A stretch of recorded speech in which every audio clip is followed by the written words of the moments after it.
Hi, everyone. Professor Philip Travis here. This is our weekly announcement for History 445, the history of post-war Europe. This week, we are going to move away from looking at the European continent towards looking more globally, and particularly we are going to look at the process of decolonization. We're going to examine the process whereby the old European empires crumbled away and gave rise to the independence of dozens and dozens of new nations, of new independent states in the international community. So we're going to be looking at decolonization, the term that refers to this process whereby countries all across Africa, South Asia, Southeast Asia, and so forth achieved independence in the post-war period. And I will add, this is a very, very varied process. There are some places, like in Algeria, French Algeria, or in French Indochina, which we'll be looking at specifically, where the decolonization process was very bloody and it resulted in very, very destructive wars. There's other cases where decolonization occurred more peacefully and did not become associated with a violent conflict. This week, we're going to particularly focus on the case of French Indochina, which of course carries the roots for the emergence of the American-Vietnam War. We're going to look at the particular case of decolonization in French Indochina. We'll particularly be looking at the French Indochina War. Now, we have a couple of readings this week, so we're not reading from our Jute book this week. We are reading instead from two books that are found, well, they're readings from books that I've posted in modules in PDF form. One is a sort of a smaller textbook style book on decolonization. The historian's last name is Springhall, so you'll see Springhall in the readings folder in modules. The other is from an American historian, George C. Herring, who is a noted specialist on the Vietnam War. And that reading, so the first reading particularly provides us with an overview of sort of how we might understand the process of decolonization. What is decolonization? How do we understand and examine decolonization and the achievement of independence in these places?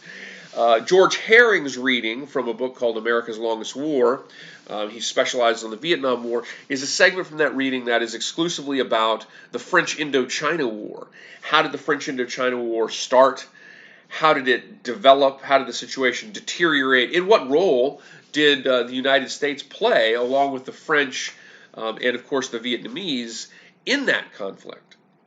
So those are the two readings I have for us, and they're both in PDF form, and you can find them in modules. I also have a film, a documentary film that I'd like us to watch, and this also is on the French Indochina War.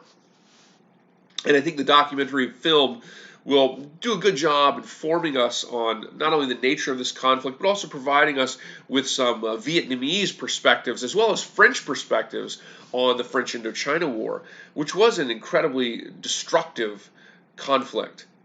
And it ended in the Battle of Dien Bien Phu, a battle that is one of the most significant events in the 20th century, and for the French, perhaps the most destructive colonial defeat, perhaps, that it had ever suffered, or at least maybe since the end of the 7 Years' War in the 1700s.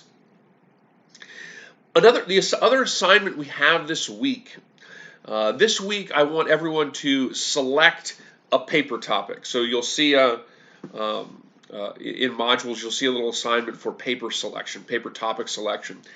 This is not a paper proposal. For those of you who've had my classes in the past, and I've asked them sometimes to write paper proposals, this is not a paper proposal per se. This is a paper topic selection. So what that means is all I'm looking for in this is I want the topic, first of all. Then I want a proposed thesis statement. So what is your potential thesis statement? the thesis statement, what do you hope the paper will demonstrate? And you should really think about your topic and ensure that you develop a thesis statement that is demonstrable. Um, you want to make sure it's something that is specific and focused enough that you can, demonstrate it with the evidence that you intend to use. The last thing, and this is very important, that I want in the paper topic selection is I want a list of 5 sources, 5 potential preliminary sources, a bibliography, if you will, along with the topic and the thesis statement, so that I can see that you've done some preliminary research. All of those sources need to be in Chicago style, and I'll provide a link for the Chicago Manual of Style if you're not familiar with it. This is the notation style that all historians use, using both footnotes, citing in the papers, or for bibliographic notes. These, of course, will be bibliographic notes. So make sure you follow that style so that you get the form correct, the citation form.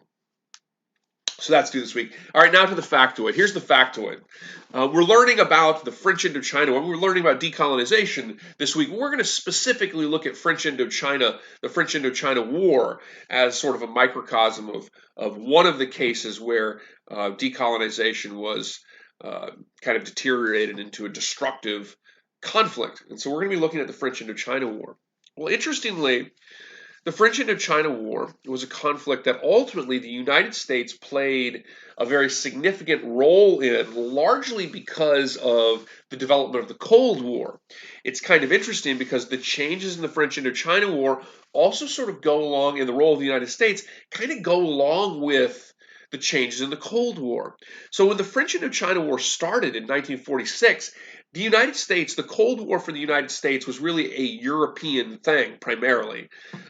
It was something that was mainly focused on Europe, Japan, perhaps, but it was primarily focused on Europe. The Cold War was in 1946, in the late 40s. And so the United States didn't really want to see France go back in and try to recolonize Vietnam, Laos, and Cambodia, the areas that made up Indochina. But it kind of went along with it because it preferred a strong France over a weak one. And they thought, if the French government wants to try to go do this, we prefer them to be strong and, kind of on the American side rather than angry with the United States and potentially weaker from their perspective. And so the United States sort of went along with it. By the late 1940s, however, the Cold War changed. China fell to the forces of Mao Zedong and went communist. The Korean War broke out in 1950. The Soviets detonated an atomic bomb in 1949, and of course that was assisted in part by several cases of espionage. So these events really changed the Cold War. And it caused American policymakers to start thinking about the Cold War in a global sense. And of course, this is sort of associated with the development of a landmark Security Council document called NSC 68, which came out sort of alongside the Korean War and sort of expanded the Cold War to be a global sort of thing, where the United States came to feel that any major advancing of the elements of communism globally, a sort of monolithic thing as it was seen, would be necessarily against the interests of the United States, and the United States would have to take action to prevent that. And it was that document and that thinking that justified involvement in the Korean War and also justified an increased presence in the Vietnam War. So between 1950 and 1954, when in the spring of 1954, the Battle of Dien Bien Phu occurs and the French will lose in the French Indochina War. In that period of time, the United States became a huge supporter and funder of the French war, in some cases encouraging the French to stay in the interest of the Cold War. And in fact, by the time Dien Bien Phu begins in 1954, the Battle of Dien Bien Phu, the climactic battle of the French Indochina War, the United States was funding upwards of 80, maybe even 90% of that effort by the French. So it became something that the United States, in the interest of the Cold War, was very much interested in and encouraged the French to stay there. And of course, was was one of the reasons why the United States ultimately will then continue to pursue its own course in Vietnam after the French exit. Here's the factoid.